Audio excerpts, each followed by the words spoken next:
ஒரு நல்ல சினிமா இங்கே வந்து வெற்றி பெற்றதை விடவும் மக்களுக்கு பயன்படாத இருக்கிற, எப்படி நீங்கள் ஒரு உணவகத்தில் சாப்பிட்டு அங்கே கை தொடச்சிட்டு வரீங்களோ அடுத்து உங்களுக்கு தெரியாது, அது அடுத்த வேலை வந்துடும், என்ன சாப்பிடணும்னு தெரியாது.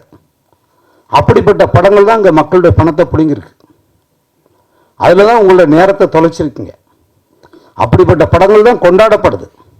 அப்படிப்பட்ட நடிகர்கள், இயக்குநர்கள், இவங்க தான் வந்து இன்னைக்கு பெரிய அரசியல்வாதிகள்கிட்ட இருக்கிற பணத்தை விட அவங்ககிட்ட தான் அதிகமாக இருக்கு.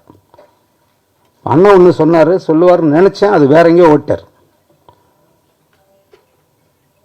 இத்தனை துணை தொழில்நுட்பங்களோட, கதாசிரியர்களோட, எல்லாரோட துணையோட ஒரு உருவாகிற ஒரு திரைப்படைப்பு ஏன் இன்றைக்கு தோல்வி அடையுது அப்படின்றது காரணம் என்னன்னா, மக்கள் வந்து பார்க்காதால இல்லை,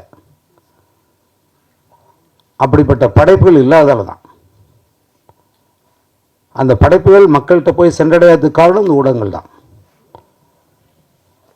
அது காரணம் என்னன்னா, நடிகர்கள் தான்.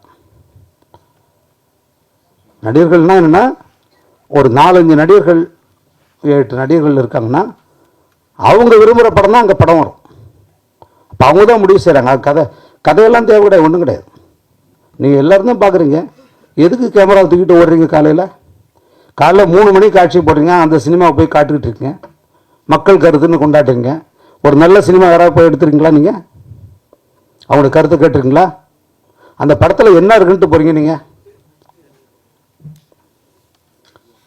அது 500 கோடி வசூல் பண்ணும். இன்னைக்கு உங்கள் கவலையை இந்த படம் எவ்வளோ வசூல் பண்ணுது, இந்த படம் எப்படி இருக்குன்னு சொல்கிறாங்கன்னா, இல்லை இந்த படம் 400 கோடி வருங்க. எல்லாரையும் இப்படி சிந்திக்க விட்டது யார்? அதுக்கு இடையில படையாண்ட மாவீரா என்ன செய்யும்? குரு அப்படிப்பட்ட ஒரு ஆள். மாவீரன் குரு அவரோடெல்லாம் நாங்கள் பழகிருக்கோம். அரசியல்வாதியாக இல்லை, ஒரு தமிழனாக மிக இளகிய மனதுடைய ஒருத்தர்.